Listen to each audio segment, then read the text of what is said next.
a bɛ fɔ min ma ko an ka sanfɛ kulu maaw n'o bɛ tali kɛ espace aérien ka se ka o lakana ka o bila an ka minɛn kɔnɔ k'a daminɛ Kayi fɔ Kidali la ɲininkali kɔni tɛngu la souveraineté pour les femmes an ka jamana sɔrɔdasiw ngolomasiri tabaw olu ka wulikajɔ ka se ka jamana fan bɛɛ lajɛlen bila an ka hukumu kɔnɔna la o de la kɔlɔsiliw y'a jira k'a fɔ ko alamisadenw n'o bɛnna abiri kalo tile 5 ma san 2023 an ka faama n'i y'a ta k'a lajɛ force armée du Mali olu ye wulikajɔ fana kɛ ka se ka avion kuluyɛlɛ baara dɔ kɛ ka avion boli ka se ka taga Kidali région kɔni la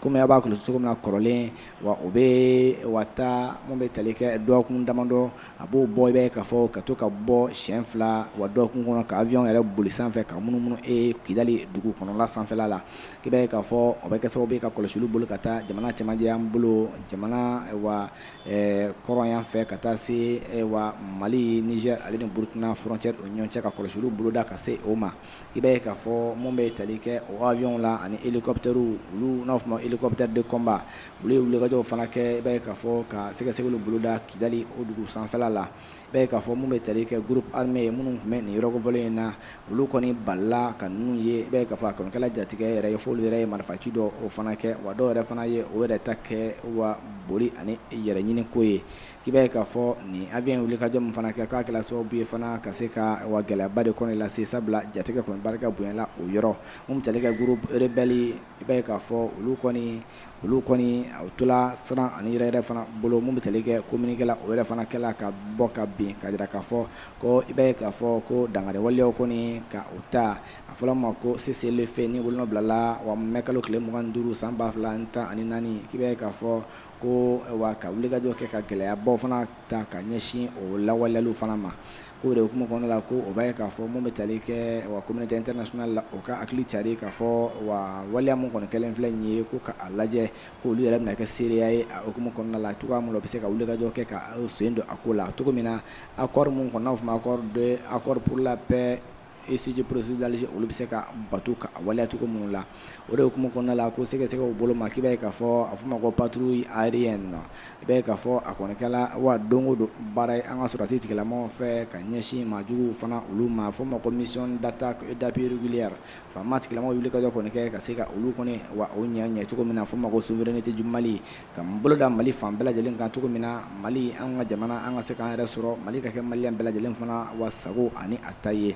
i b'a ye k'a fɔ gɛlɛya min kɔni wulila ka ɲɛsin a bɛ fɔ ma ko wa maajugu n'u tali kɛ bɛnkanni waleya tigilamɔgɔw terroriste kɛlɛli hukumu kɔnɔna la i b'a ye k'a fɔ Mali kɔni bɛ ka wulikajɔ kɛ ka engagé a ko la kosɛbɛ Mali fan bɛɛ lajɛlen na o de kama colonel Sadio Camara a yɛrɛ ye sinsin a kan ka wa ɲɛbila baaraw fana kɛ i b'a ye k'a fɔ foyi tɛna se ka Mali faamaw bali o ka wulikajɔ la o tɛna siran foyi si ɲɛ Mali o de bɛ fɛn bɛɛ lajɛlen sanfɛ o de kama i b'a ye k'a fɔ kumakan fana bɛ yen nɔ ka sigikafɔw fana kɛ wa n'o fɔ ma ko groupe sociaux minnu kɔni jɔrɔlen bɛ nin ko in na ka o kɔda Mali la k'i b'a ye k'a fɔ mun bɛ tali kɛ Mali ka se ka bonya a ka maliyaya kɔnɔna la i b'a ye k'a fɔ ma ko principe fondateur i b'a ye k'a fɔ wa jamana ani jamanadenw olu ka hakilina bɛ cogo min na o de bɛ a bɛɛ lajɛlen fana a sanfɛ baara bɛ kɛ ni o de ye kabi lawale la fɔ ka na se an bɛ don min na i ko bi ko i b'a ye k'a fɔ kabi nin transition in fana bilala sen kan n'a fɔ ma ko rectification de la transition faama k'i b'a ye k'a fɔ o tɛ ka bolo jigin diɲɛ ma don o don o bɛ ka wulikajɔ kɛ ka sebaya kɔni o sɔrɔ ka o de kɛ cogo min na ka se ka o kɔda maajuguw la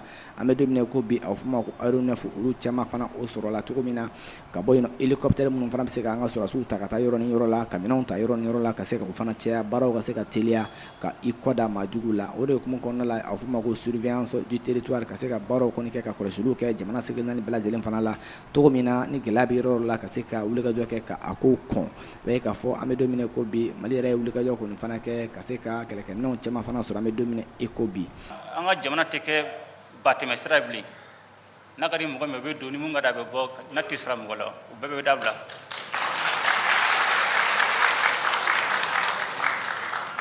sabula da ka mɔgɔ min bɛ kɛ jamana ɲɛmɔgɔ a bɛ jagolen d'a tigi kan a ka jamana tirintigiw marabagaw a k'u labɛn mun b'a to u bɛ se ka jamanadenw lakana cogo min na